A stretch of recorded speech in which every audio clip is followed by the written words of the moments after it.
Hello, everybody. Today I'm talking about May planetary news and what to expect. May is a complex month. Saturn turns retrograde.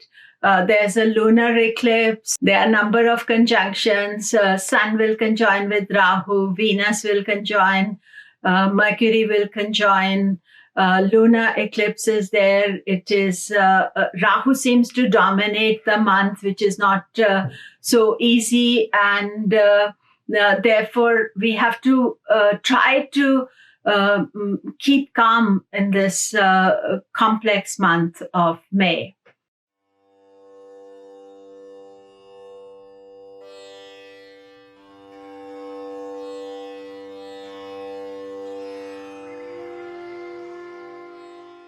Hello, I'm Komilla Sutton, and we are talking May planetary news. Do remember to subscribe, press the bell notification.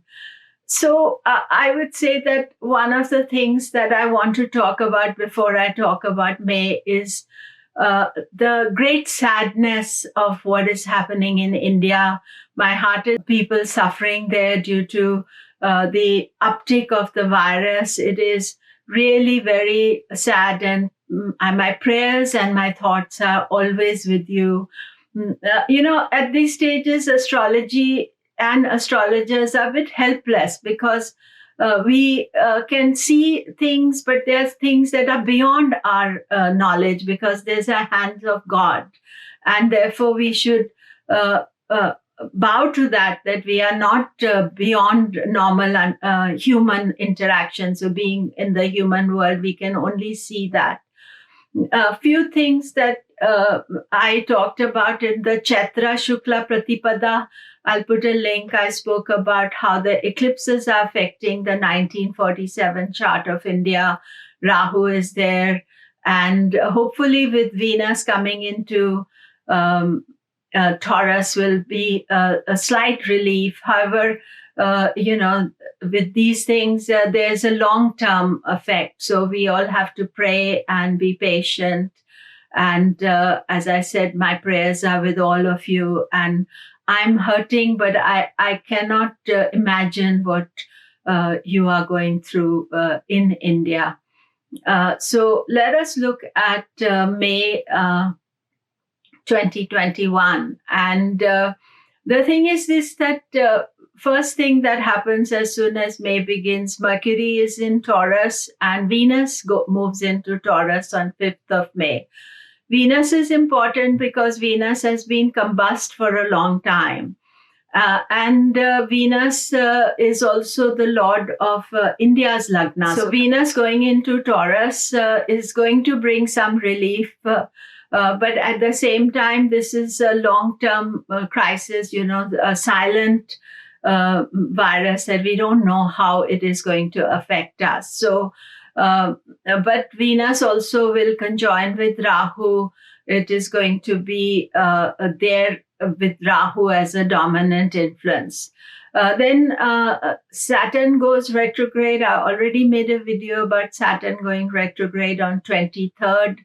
Then 25th, 26th, where I am in California, it's more 25th, but in other parts of the world, the eclipse is on the 26th of May. And this is an eclipse in Scorpio, and it is going to be followed by a solar eclipse in Taurus. And these eclipses are obviously creating a lot of unsettled energy. If they are directly connecting to you, but otherwise all of us who are living in this time, that we have to be conscious of this energy. So, and there's a war between Mercury and Venus that doesn't last very long on the 28th. But overall, this month has to be, walked with care. Because there's a number of disruptions taking place. So how does it affect everybody? Aries, the Mars is mostly in Gemini this month. So that is the 3rd house. Saturn retrograde takes place in the 10th house. And, that is about career, professional life. And Venus is in the second house of money. Actually, second house is very populated. Venus, Mercury, Sun, Rahu, everything is there. So money issues can raise their head. But I would say it's best to stay calm and not make any major decisions. Taurus, of course, Venus coming to the Lagna is very good news for you. But do watch out for Venus Rahu conjunction. Already made a video on Venus in Taurus, so you can look at that. But a lot of activities happening. Rahu is already there, Venus, Mercury, Sun. They are all going to be there. The eclipses are there in the 7th house in May and then in the Lagna in June. So this is a little bit unsettled time for you. Gemini, Mercury is in Taurus in your 12th house and 4 planets in the 12th house. So you do need to watch your expenses. You need to focus more on a spiritual life because sometimes, efforts are not getting rewards. Expenses can get out of control. So try to keep calm and more spiritual during this month.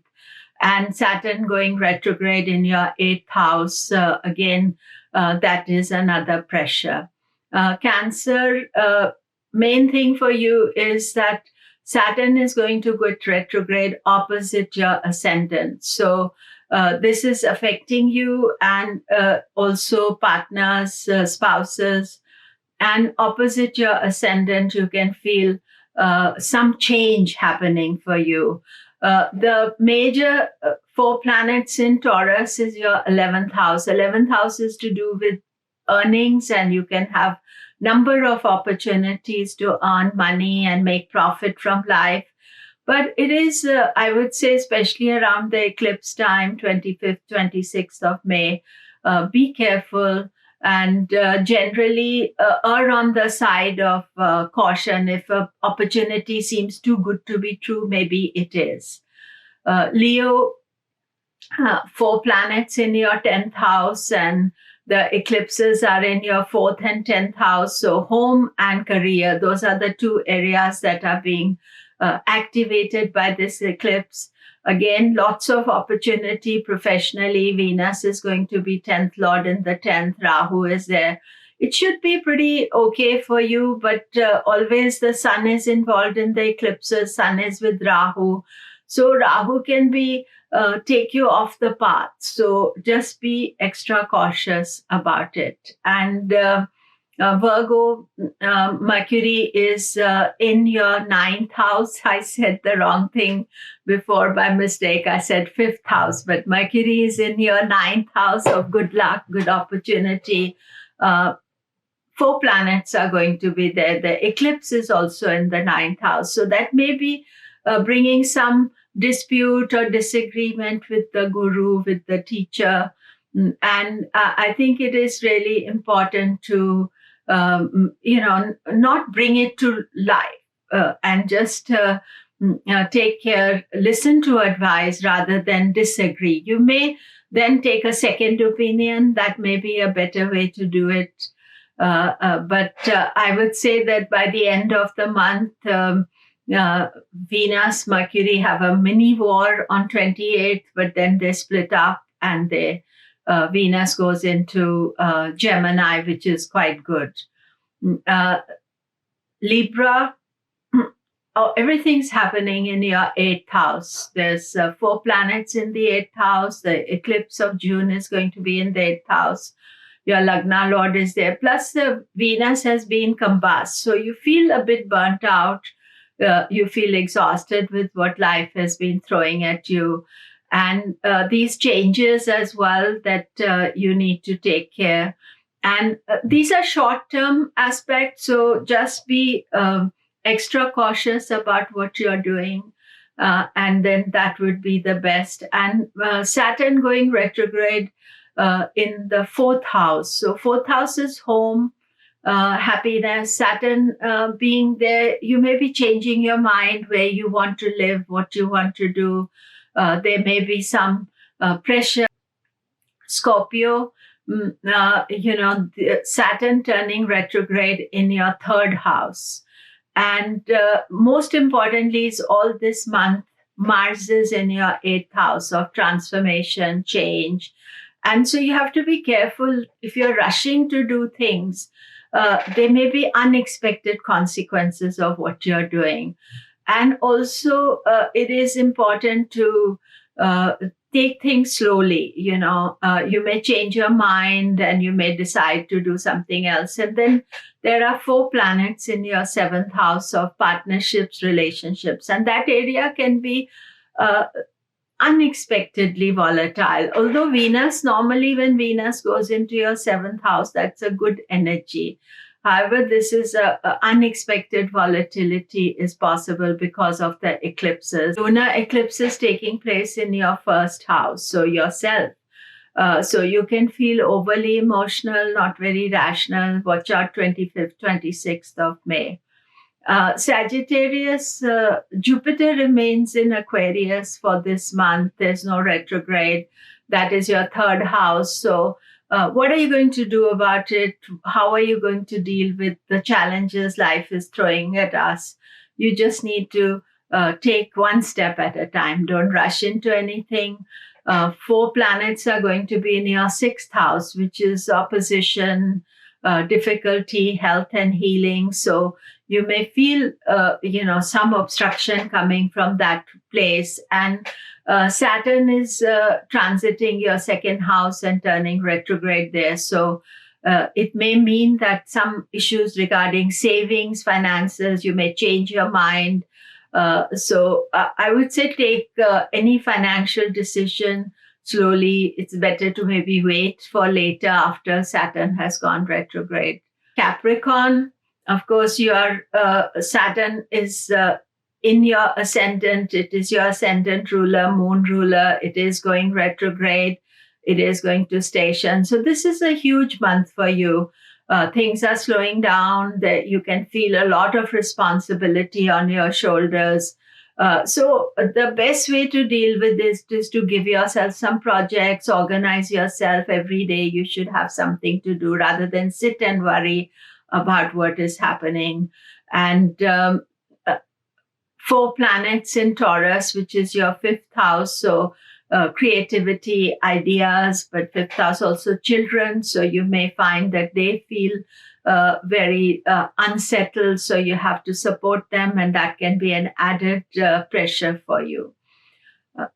Aquarius, Saturn is your ruling planet. It's going retrograde. It is in your 12th house. So that is a key transit to watch out. The 23rd of May retrograde. You feel slowing down as if things are not moving forward. So don't try to push it, because at this moment it will seem like you're pushing against a hard rock. Nothing is moving, because Saturn is like that. He will take his time. He will not do anything in a rush. So that is the best thing. Jupiter transiting your ascendant maybe make you feel better than what Saturn is blocking. However, it is best to not be frustrated by any blocks that you feel. And the 4 planets in Taurus, they are in your 4th house, and 4th house is home. And one of the things you're thinking about is where are you going to be staying, what you're going to do. And the lunar eclipse is in your 10th house of profession. So that is another area to watch out for. Pisces, of course, Jupiter is in your 12th house. Good idea to do some divine spiritual work. 12th house is effort. You don't necessarily get all the reward for it. So make the effort, don't expect reward. And think about donation, doing something positive for people. And especially 14th of May is Akshaya Tritiya. So if you want to donate something at that time, that will also be very special. And, the Taurus energy is in your 3rd house. So there's confusing thinking about what you can do, how you can resolve the situation. And So better if you're unsure not to take any steps, because 4 planets are in your third house, which is house of um, effort and motivation, and those are not always helping you. So as we close out, I just want to chant the mantra. And if you are feeling anxious or worried and all this, very difficult news that we are getting, then it is good for you to do the mantra. And I'm going to close this by chanting the mantra. Om Triambakam Yajamahe Sugandhim Pushtivartanam Urvarukamiva Bandhanan Mrityor Mokshiyamamritat. Om Shanti Shanti Shanti.